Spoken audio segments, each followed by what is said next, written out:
You would think that an episode with Instagram in the title would not be something applicable to replay 3 years later. But in this case, in my opinion, you, my friend, frankly, would be wrong. This conversation I had with Sophia back in 2021 still hits home because much of what we talked about is what you don't see on Instagram and how that impacts what others do see. And frankly, that's always been the entire point of this podcast.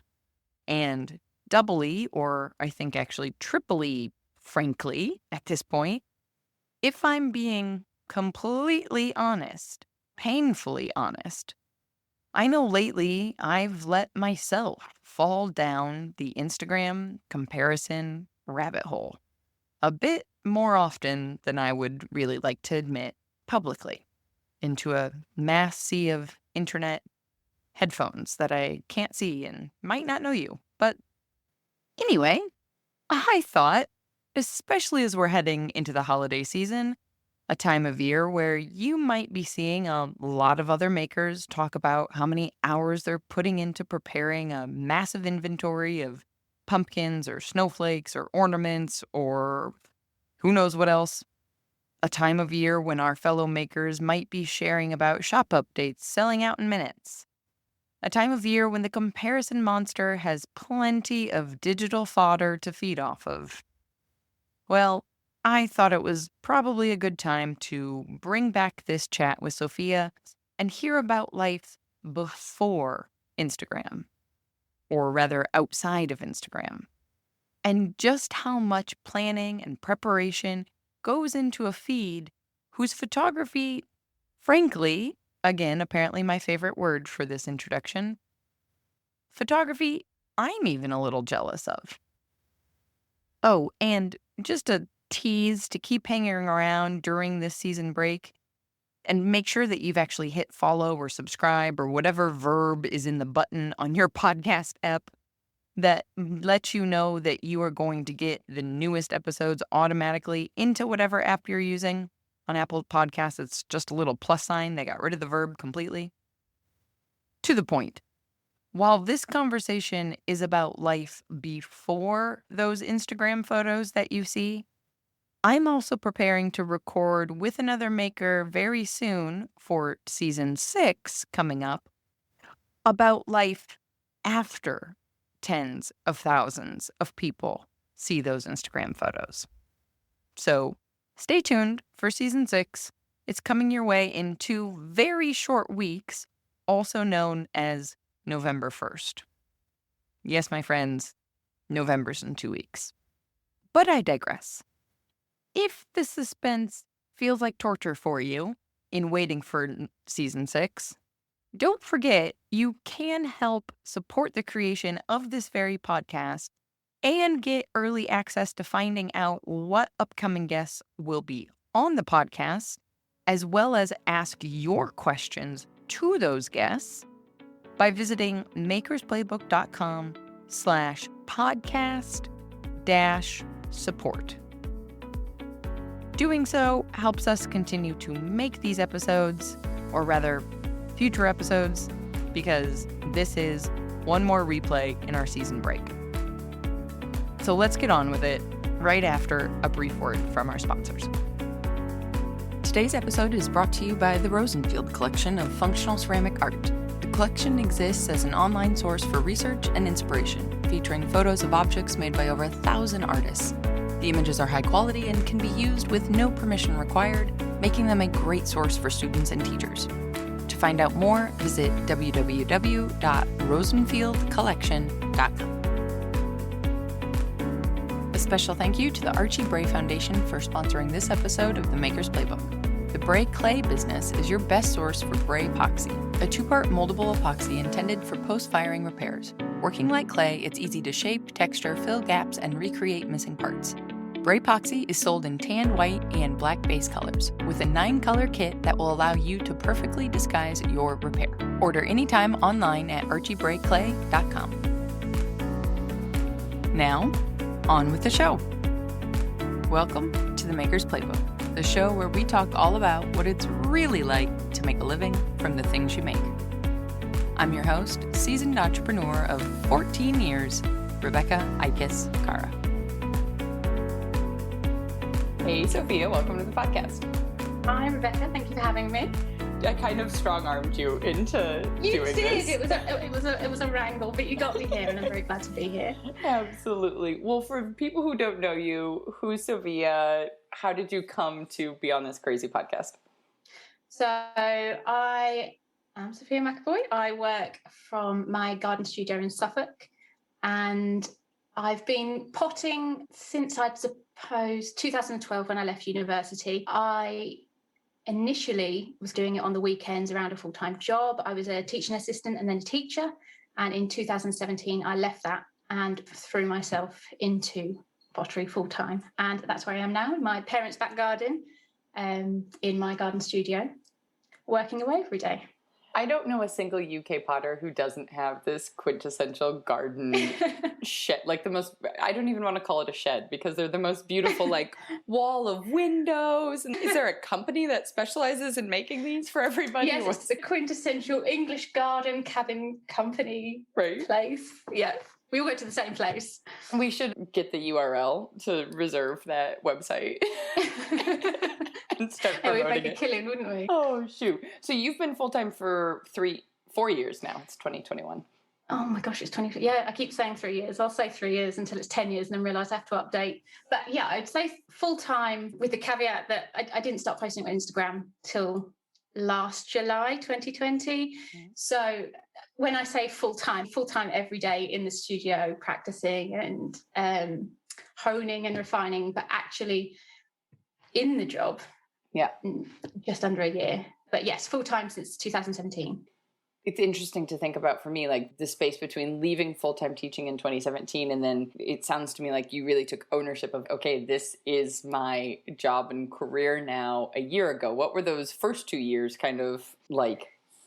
I think the first 2 years, so for context, when I finished teaching in July 2017 and I moved down to my parents in Suffolk, and they were making a move at the same time. So my dad got a new job, he moved, and they said, you know, you can carry on teaching, you've got all these savings, you can get a mortgage, get on the property ladder, continue doing the pottery around your job at the weekends. But I think I was really fortunate that they could see I was struggling with that reality, and they said, move with us, we'll get a place with a garden, you can set up, you can go full time. So in 2017, July, I left teaching, we moved down to Suffolk, and for 6 months we were renting. So I couldn't set up a studio until the start of 2018. And then it took 6 months to build the studio, get the plumbing, get the electrics. So fast forward a year was when I actually really started working. And then those kind of 2 years up until my first post in July 2020 were glaze testing. I taught myself to throw in that time because I had a wheel, but I really hadn't practiced. I was a bit scared of getting on the wheel and it all going wrong. And it gave me just 2 years of solid practice. And in that time, my taste changed and I got really tight on what I wanted my work to look like. And I knew that I wanted to come in at a certain level and present my work at a certain point. And it took time, but I held off for quite a long time on putting it out there in front of everyone. Which is hard. It was actually for me, for a lot of it, I was completely dictated by nerves and a lack of confidence. And so actually it was really easy not to post anything on Instagram. I did avoid it for quite some time and perhaps I could have gone in a little bit sooner and posted a little bit sooner. But I would say there was a gut feeling about knowing that it wasn't the right time. And I had plenty of people around me going, come on, when are you going to post? When are you going to sell your first thing? When are you going to open a website? And I just knew, gut instinct, that my work wasn't ready, that I wasn't ready to put it out there. And so it took those 2 years to really become confident enough. I think in one of your first podcasts, Camille said, can I in good conscience sell this mug? Yeah. And it took me 2 years to be able to say, yes, I can now. Oh, that's so important. That's so important because actually there was a client, a bride of mine who was the first person to ever buy my pottery work, and she wanted a set of bowls. I mean, she didn't buy a vase, right? She was like, hey, can you make me new cereal bowls? And so here I was thinking, oh, totally, I'll make 8 matching bowls. Yeah. 4 months into having started pottery. Like, and she has them. And anytime I think of this, I'm so embarrassed by the idea of what the experience of using those bowls every day must be like, that I think I'll probably send her a message after we get off this and be like, can I do those again for you? I do think there's something to be said, though, in looking back at the start and your work at the start, and rather than being embarrassed by it, just appreciating how far you've come. And I'm actually just looking at a really early planter. Hang on, I'll show you, obviously. Yeah, but this is like an early slab-built planter that I built in my garage up in the Northeast in 2012, 2013. Yeah. And I mean, it's awful. It is truly bad. But equally, I look at it with pure love, because it was my beginning piece, and she'll see it from a completely different standpoint, won't she, as a non-potter? Yeah, I guess I just think of, I remember I made her those bowls on this red clay that we have at our community studio that's groggy, that I loved the effects that it got with this cream glaze over it, but it also meant that I have some here. And now when I put a spoon in, it's like the sound, or any potter listening is going to know exactly what I'm talking. Yeah. There's this scraping sound that I'm like, oh gosh, what a terrible idea from like a the grit coming up with your cereal. Yeah. Yes. Like that shouldn't have been sold to anybody, I think. And so for you having the wherewithal to say, hold on a second, I'm not going to dive down too quickly to try and also making the sacrifice to say, okay, I'm going to move. I'm not going to try and have my own space, because then that would have demanded you, I imagine, to sell a lot faster in order to just pay the mortgage. Looking back, it's funny. It was a choice, not a decision, which doesn't make sense. But when I think about the moment where I thought, oh, I want to be a full-time potter, I can't even remember that moment. It was always just, I was born that way, and it was always just going to happen. But it was certainly a choice, like you said, to sacrifice a wage and sacrifice my own living space. And I say sacrifice in the loosest sense of the word, because it's lovely living here and my parents are so supportive. But I could have struggled on the weekends for a lot longer. And so that was a very calculated choice to say, okay, I'll sacrifice a wage and a social life and nice things and a holiday and a car, because there was some serious tunnel vision going on about what I wanted to do and what I wanted to achieve with it. And so that kind of extended into the decision-making process between starting and when I was ready to release my work. I'd taken so much time to get to that point already that I wanted it to be just right.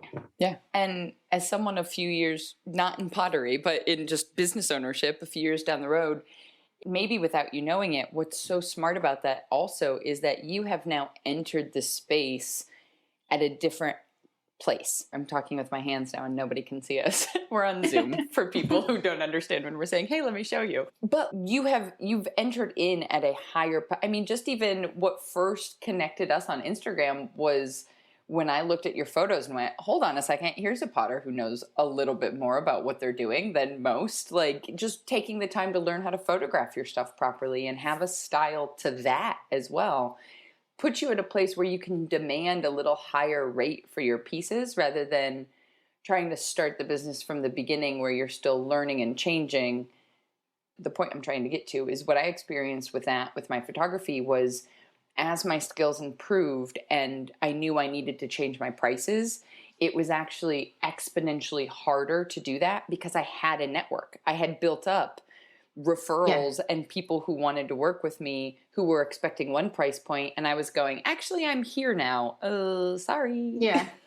And I think that's important. I'd be hesitant to say that it was all super calculated and that I was very intentional. Part of it was just fear and a bit of perfectionism that stopped me.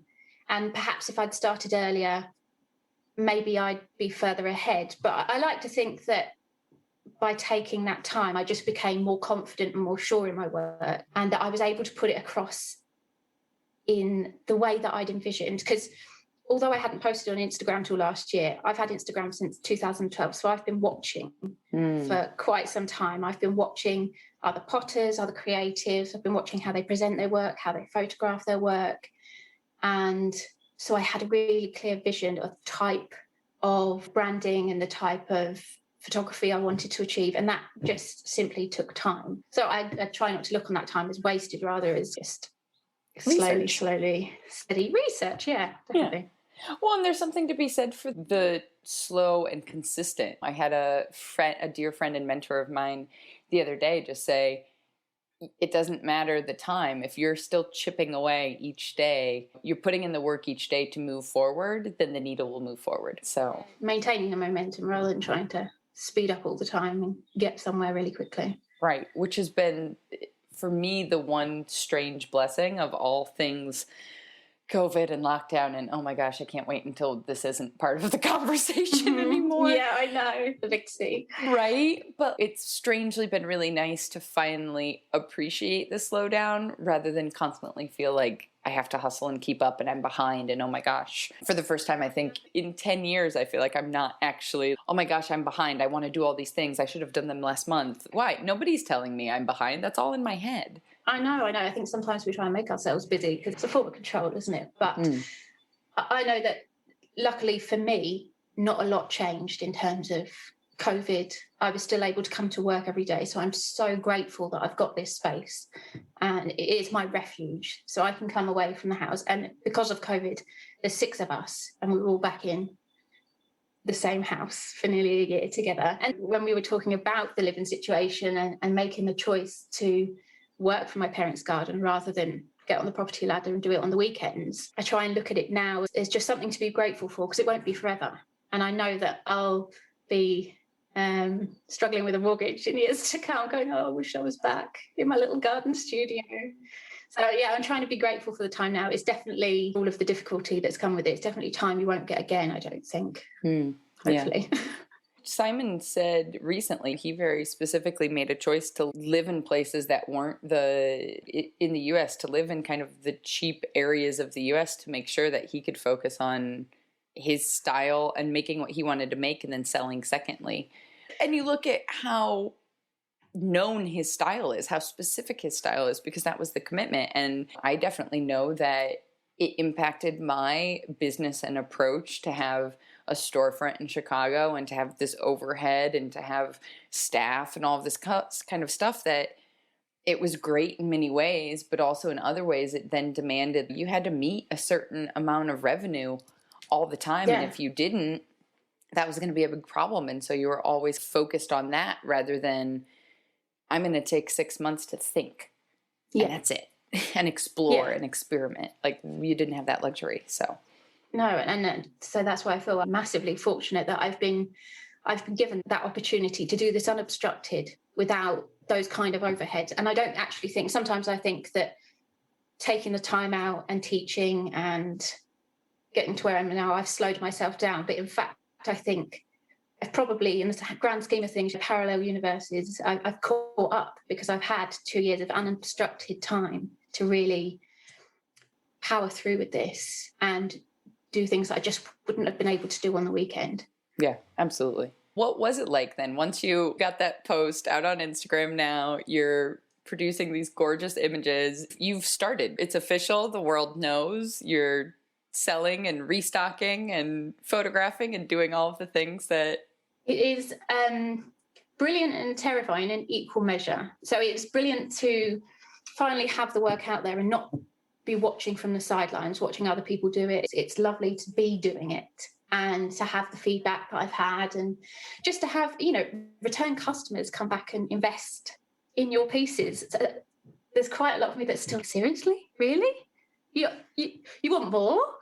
So that's lovely. And then terrifying because I remember hilariously last July hovering over the publish button on that first post and feeling sick. And confidence-wise, come a long way since then, but still putting yourself out there regularly is taking some getting used to. And definitely still racked with comparisons sometimes as a new starter, watching other people do their thing and thinking, am I even good enough to be in this space?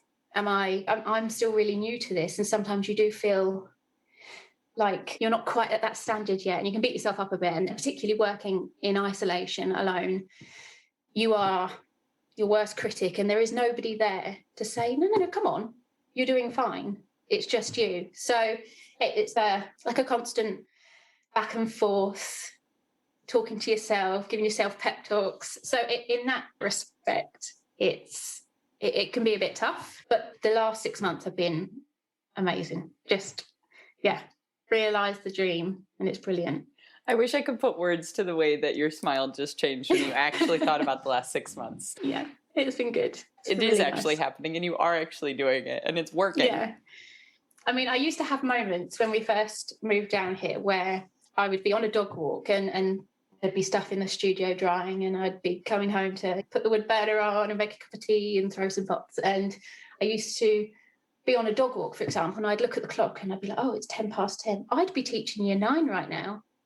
Or I'd be on break duty out in the yard. And now I get to say, oh, I don't have to do that anymore. I'm not doing that anymore. So having those realizations, even now, 3 years on, 4 years on, really, yeah, that definitely makes me smile. And what was the impetus for, this is probably an obvious question, because anybody working a job who's wishing that they could be full-time pottery is going, what do you need to ask that for, Rebecca? Like, of course, we all wish we were doing pottery full-time.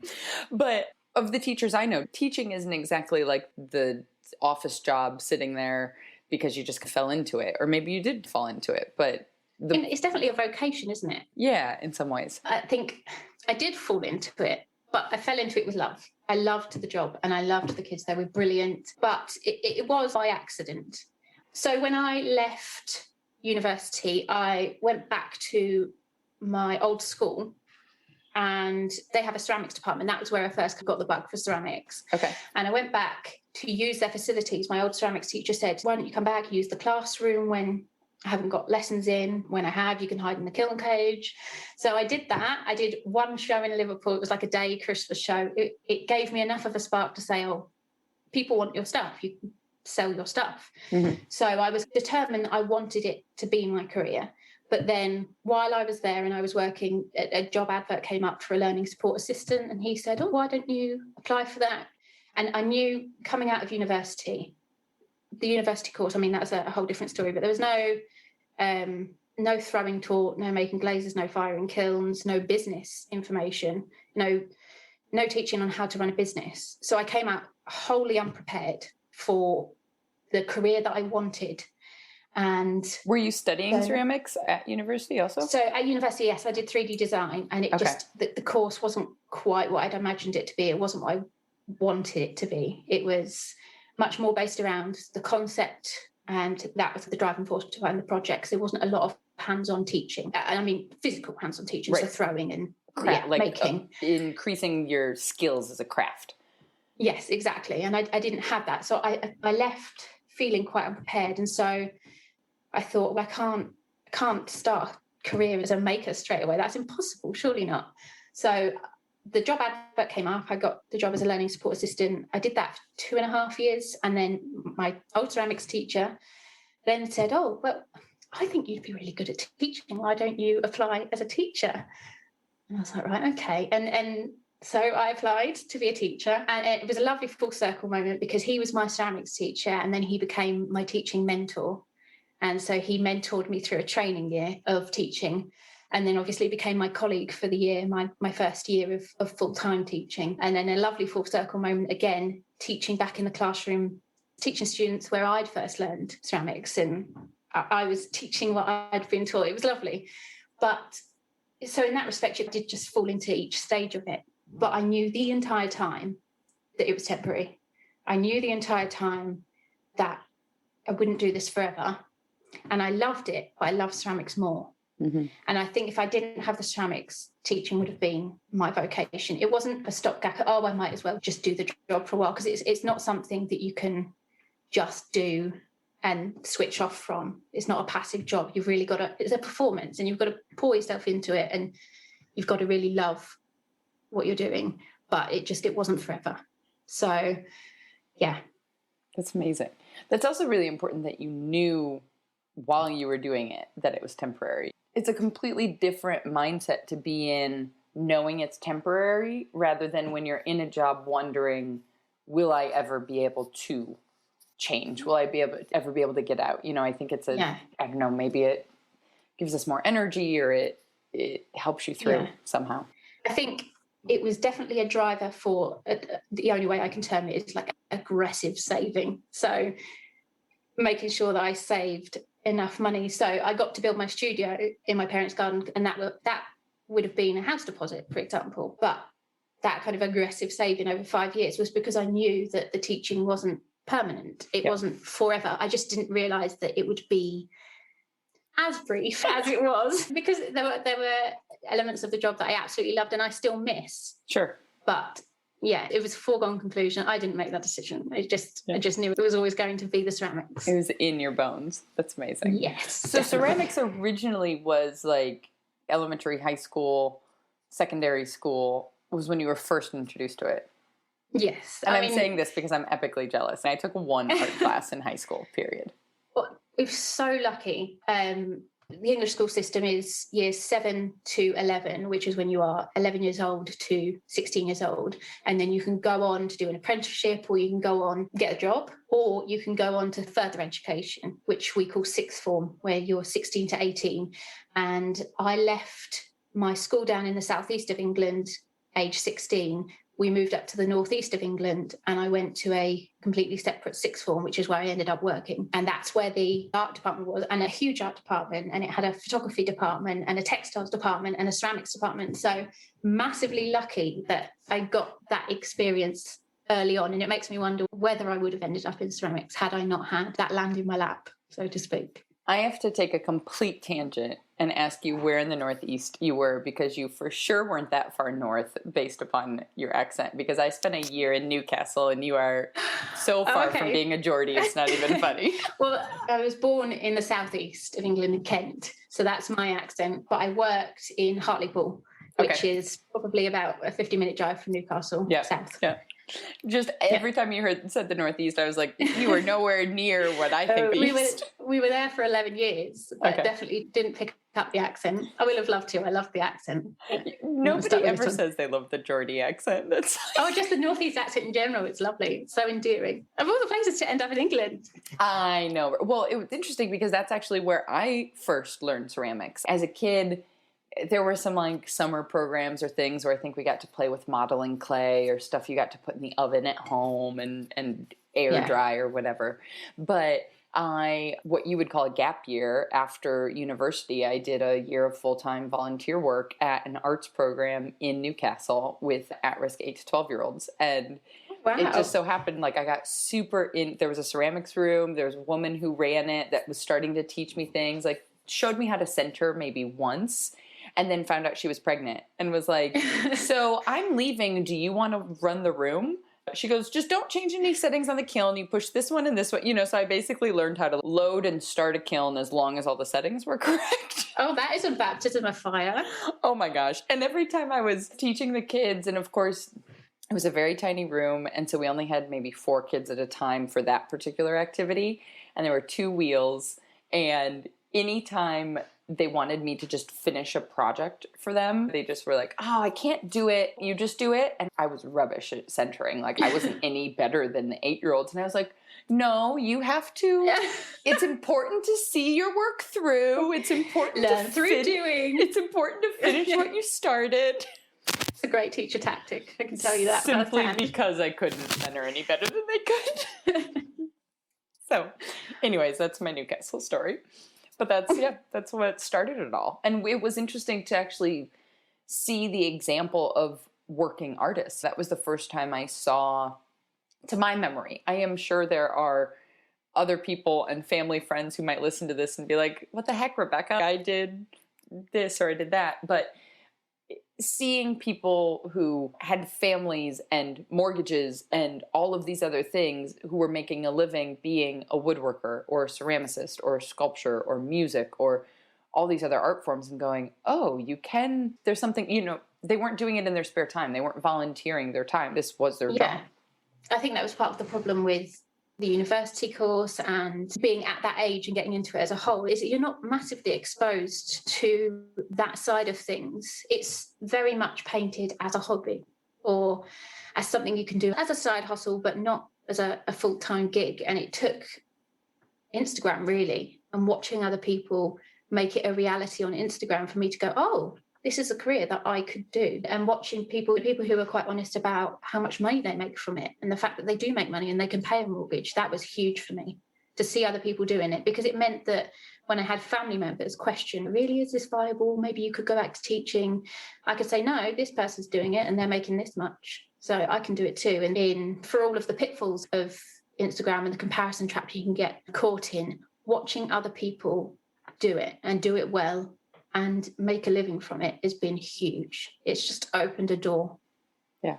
Where did you do any research as far as setting up the business and do it? I mean, because you've got it, from my perspective of seeing you online, you are now the person who's showing people, not from a teaching standpoint yet, but like you're now doing it, right? Like it's, yeah, so, I mean, is there places that you found inspiration as far as, okay, here's how I set up the business, or here's how you mentioned before we hit record that you don't exactly have a schedule down yet for restocks. And yeah, I see you post these pictures of your like 3-month planning and I'm going, I think you do have that part down. I don't have a 3-month plan, definitely. I plan ahead knowing roughly when I want the shop to be and what I want to be in there. And I base that off the last shop and what was popular and what I think is going to be popular. But it is definitely still very much playing it by ear. And I don't have a kind of a year-long plan of where I want to be. And I know I should probably start making a big, long plan.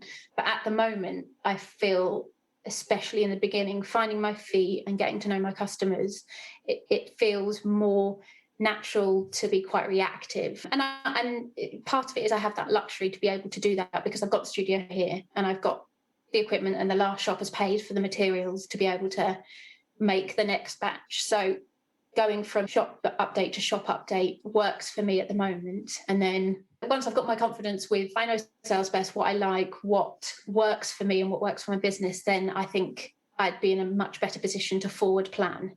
But I'm not a massive kind of forward planner, and I'm doing the hand movement. Yeah, right. You know what I mean? I don't stick to a massive rigid plan. And in terms of business and knowing how to run a business, very much knowledge-wise in my infancy with that. I am learning day to day, and at the moment it's very much just following marketing accounts and people who run their own businesses and feeding off what they're doing and taking cues from that and hoping for the best. So when you first put out that post on Instagram and you first did even the beginning of your shop, aside from obviously the friends who were saying, when are you going to sell? When can I buy your stuff?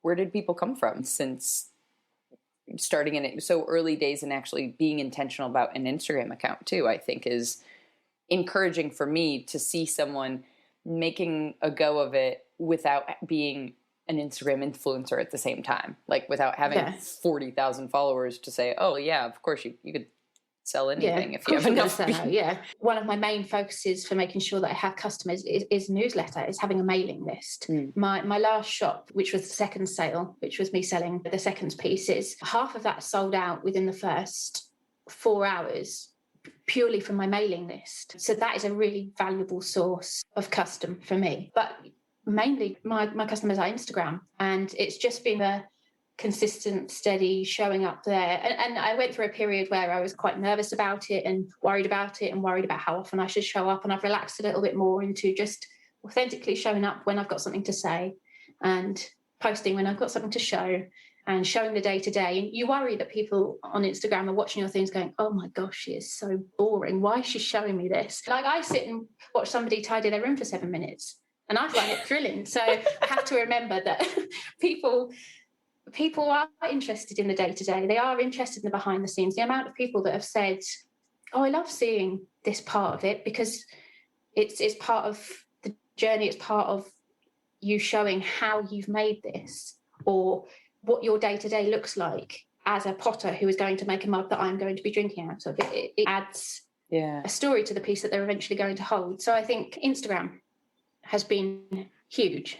And Maggie knows she's cute, so you can always just, Oh, when in doubt. she's just my best fallback. She is, yeah. Exactly. Just when in doubt, we just Maggie. post dog photos. That's what we do. Yeah, little demon. I love it. I love it. You made a super important point about a mailing list, because that's also something that now you're in control of. So if Instagram gets sued by the US Congress again or something, who knows? If it just becomes a dumpster fire, you have access to your customers still outside of that exactly. feed. I can talk directly to them. And somebody signing up and saying, yeah, you can come into my inbox, that's a huge show of confidence. Saying, yeah, I want to hear from you, solely from you, not in passing on Instagram. I want to hear from you. That's huge. So every time somebody signs up to my mailing list, I'm like, yes, I can't believe you want to hear from me. That's exciting. So yeah, the mailing list has been a really good source of income and it's been a good show of confidence as I grow my business. Yeah, absolutely. It's something that so many people don't think about from the very beginning. I used to talk about it a lot, and maybe I should start talking about it again in terms of you don't own Instagram, you don't control it. And so if that's where all of your revenue is coming from, that would be like, this is a really lame metaphor, but that would be like, for me as a photographer, expecting someone else to bring the camera to the gig. Yeah. Right? Yeah.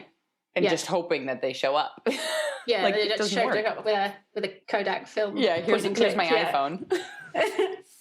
Yeah, I think not putting all your eggs in one basket is important. And that's something that I'm still wrestling with and learning and hoping that will change as I grow, is that I can rely slightly less on Instagram to get the word out and rely slightly less on Instagram as my shop window. That the aim eventually is to be able to have Instagram there as your first point of contact, perhaps with me as a maker, but eventually to have enough outlets and enough shop windows in different areas that you are appealing to a wider base and talking to a much wider audience of people, and that you don't have to rely on and therefore get stressed out by Instagram as a whole, because it can be quite a stressful space to maintain. Yes. Just yesterday, I was like, oh, I should do Reels. I should do Reels because they're promoting them, more people would see them. Why am I not doing it? I should do it. And then it's just, something's got to give. There's not that many hours in the day to then also have a life. Because that's, I don't know if you've run into this, but that's the biggest catch-22 I find of, if I didn't have this job, I could commit full-time and do so many things, and then all of a sudden you find yourself that you've given yourself a 60 or a 70-hour-a-week job in having your own business instead of your 40-hour-a-week job that, somebody else paid you and you just left and you were done. Yeah. When I was teaching, I found it much easier to step away. And it was really hard with the teaching to switch off. You never really switched off because you were always worried about Monday morning or about the next lesson. But I certainly felt like I'd earned my time off. And when I took that 6 weeks summer holiday or a week's half-term holiday, it was earned and I spent it relaxing. Now I go 11, 12, 13, 14, 15 days and realise I haven't taken a day off. And then when I have got a day off, I'm thinking, maybe I should be back in this. It's only at the bottom of the garden. I could just pop down just for a moment, just dabble, and then I've done 3 hours on my day off. So I have to be quite intentional now about taking that time and literally being in my pajamas all day and just laying on the floor with the dogs and cuddling and doing nothing, because it is hard. It is hard to take time off, to switch off from a job when it's at the bottom of the garden and when it's your choice to do it. You feel like any time that you're not putting towards it is wasted, because it's your choice and you've got a lot to prove in making sure that it works. Nobody can see me. I'm sitting over here like nodding my head like, yep. And I still feel this way 1,000%. And I also, for me, there's an added layer of, it is a massive privilege to be self-employed. I was only able to start my business in my studio 10 years ago, similar to you in the fact that like I had massive support from my parents. I lived with a roommate. I did all of these things that, like, yes, you're still working your butt off, but there's so much privilege around having the opportunity and the chance to even do it in the first place, that then I feel like if I'm not using my time fully, what a jerk. I think about, like, my grandpa was a farmer. He worked when the sun came up until the sun went down. And so that's what you do. And it's maybe that wasn't completely healthy. 100% feel that way too. But I also, was saying to myself the other day, when I was teaching, it was hard work. It could be quite stressful. It was a struggle.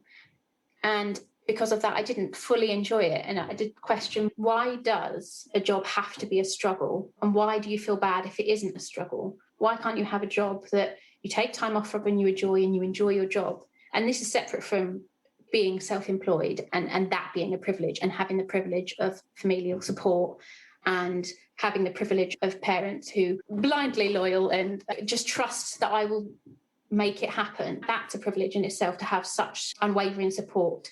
But in terms of taking time off, I really do have to be careful with myself and say, no, take the time off. It doesn't have to be a struggle. You don't have to be running yourself into the ground. The amount of times I've seen recently written down that we shouldn't glorify burnout.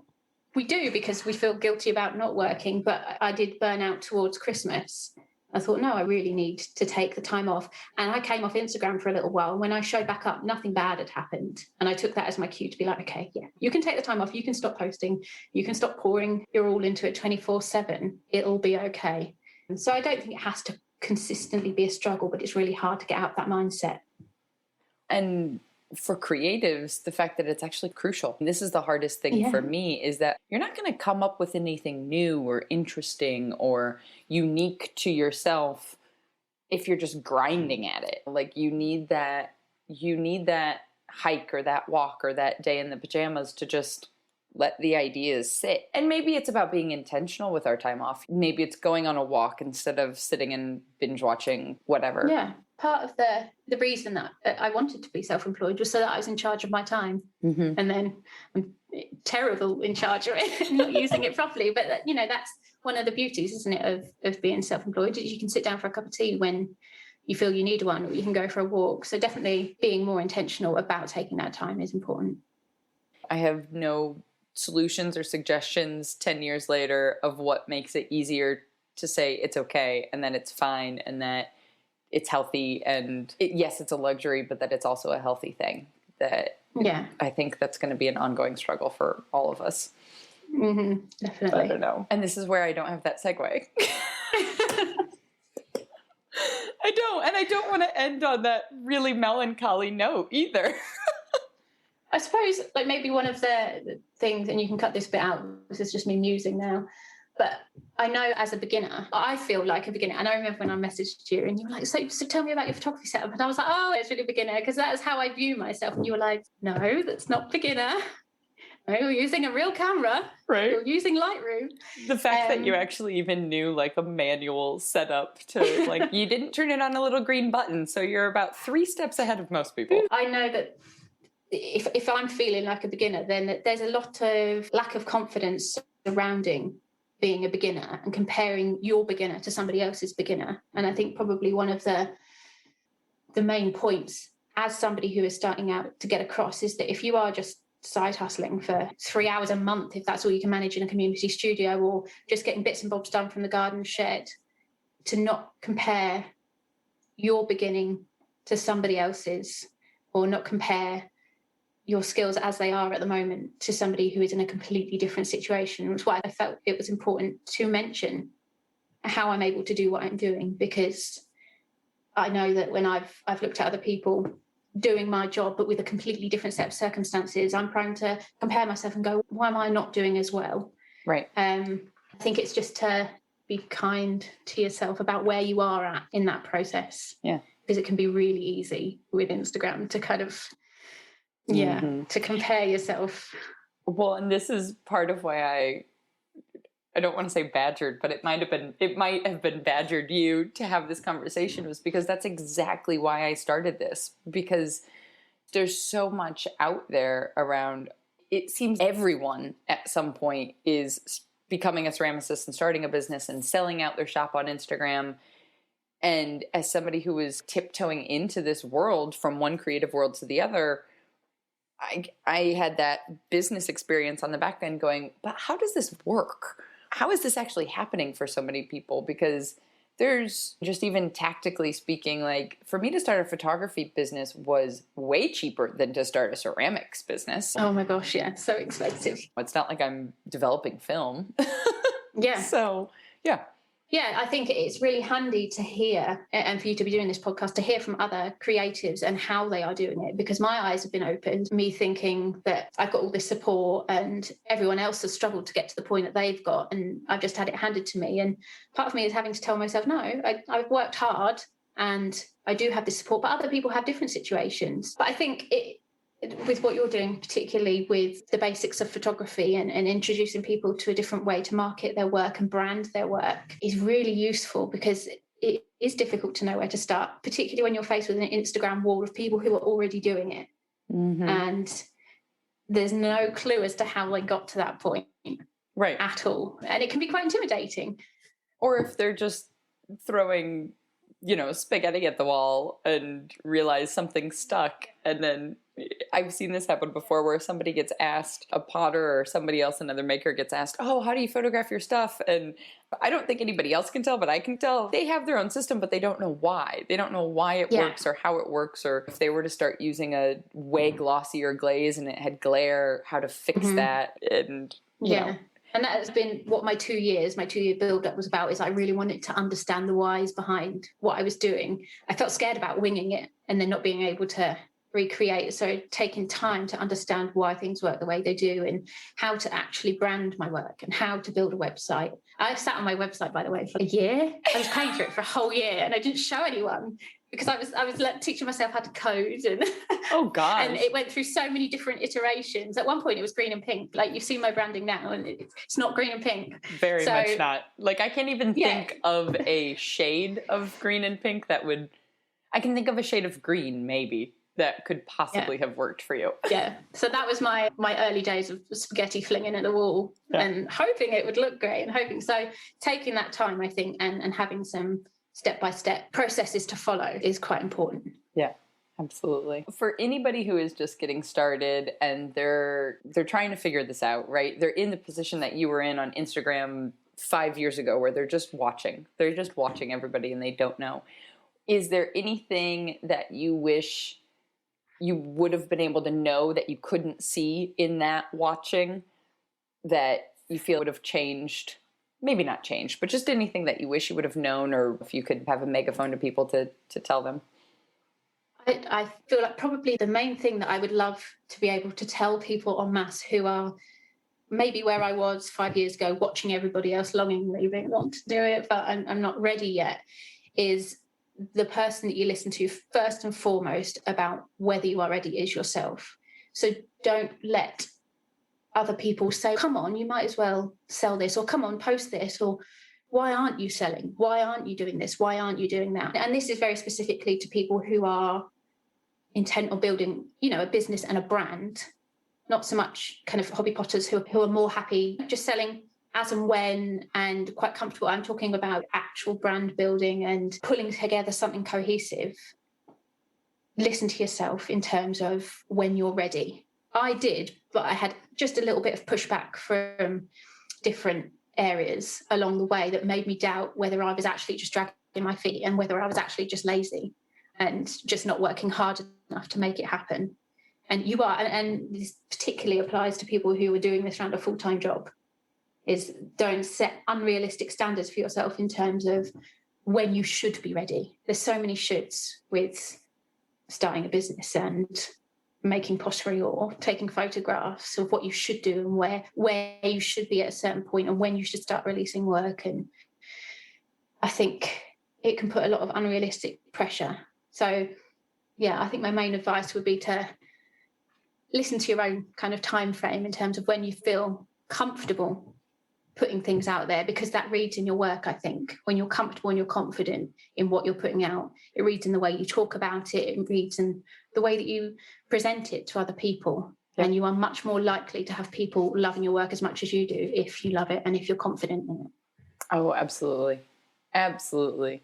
I think it makes everything so much, I don't want to say easier, because it's still hard, but nicer, more enjoyable, I think. Well, and the fear of sales, or, I know we all use the word sales as a dirty word, but if you're confident in it and you love it and you're proud of it, then charging twice as much as you thought you were going to makes it a little easier, because you don't want to give it up. Yeah, exactly. So, I'd hoard all my ceramics if I didn't have a business to build. And Maggie treats to buy. Yes, yeah, She would many be very magnitudes upset. tonight. She's quite demanding. Total diva. Sophia, thank you so much for your time. Where should everybody check out all of this work we've been talking about this entire time? My ceramics is Sophia McEvoy Ceramics is my handle, and I have a website which is www.sophiamcavoy.com. So that's where you can find me at the moment. But thank you so much for having me. Thank you. It was a pleasure. I'm glad I talked you into it. What you all didn't hear on this episode is that I originally started following Sophia on Instagram because I was so impressed by her photography.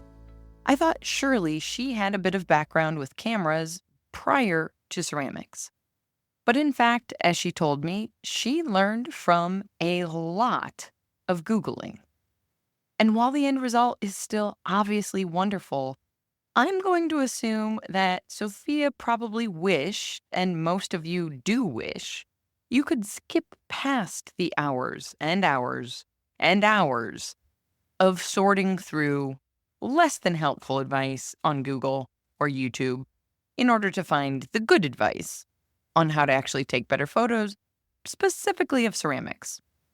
So this is just a reminder that we have a free PDF to download at makersplaybook.com/photography. It gives you the first 3 steps I use every single time I take photos of our own ceramics work, and it gives you a fantastic foundation to build upon. If I do say so myself. I'm clearly biased. But not to mention, that foundation is really crucial to every other free tip that I send out on our monthly email newsletter list, the Snapshot. Those tips actually make sense if you're starting from the same foundation. The point is, these tips help you take consistent looking photos even if you're only using your cell phone. So if the holiday sales pressure is already mounting and you're dreading needing to take photos to promote in-person sales or even more photos to publish online shop listings, then stop what you're doing right now and come over to makersplaybook.com/photography. Getting this free PDF will also put you on our photography snapshot email list so that you get additional free tips in the coming months. Now, I do have some other plans I'm still working on to help you with the urgency of those holiday shop updates and photography. I don't have it all figured out yet, so stay tuned. It's coming first to the email list, I promise. There is so much more to come because this season break has not really been a work break so much as it's just been a break specifically from recording and editing. But that's a different story for a different time. Once again, this show is made possible in part thanks to our sponsors. Today's episode is brought to you by the Rosenfield Collection of Functional Ceramic Art. The collection exists as an online source for research and inspiration, featuring photos of objects made by over 1,000 artists. The images are high quality and can be used with no permission required, making them a great source for students and teachers. To find out more, visit www.rosenfieldcollection.com. A special thank you to the Archie Bray Foundation for sponsoring this episode of the Maker's Playbook. The Bray Clay business is your best source for Bray epoxy, a 2-part moldable epoxy intended for post-firing repairs. Working like clay, it's easy to shape, texture, fill gaps, and recreate missing parts. Bray epoxy is sold in tan, white, and black base colors, with a 9-color kit that will allow you to perfectly disguise your repair. Order anytime online at archiebrayclay.com. Audio post-production of this podcast is made possible by help from Christy Kotzfan, with promotional material assistance from Queenie Maliki.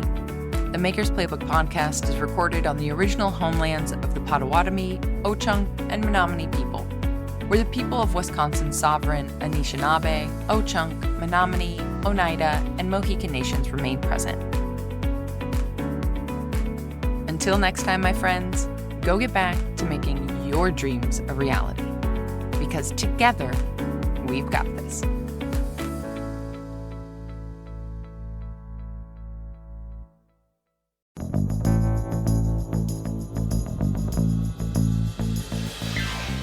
This podcast is a production of the Brickyard Network, an extension of the Archie Bray Foundation for the Ceramic Arts.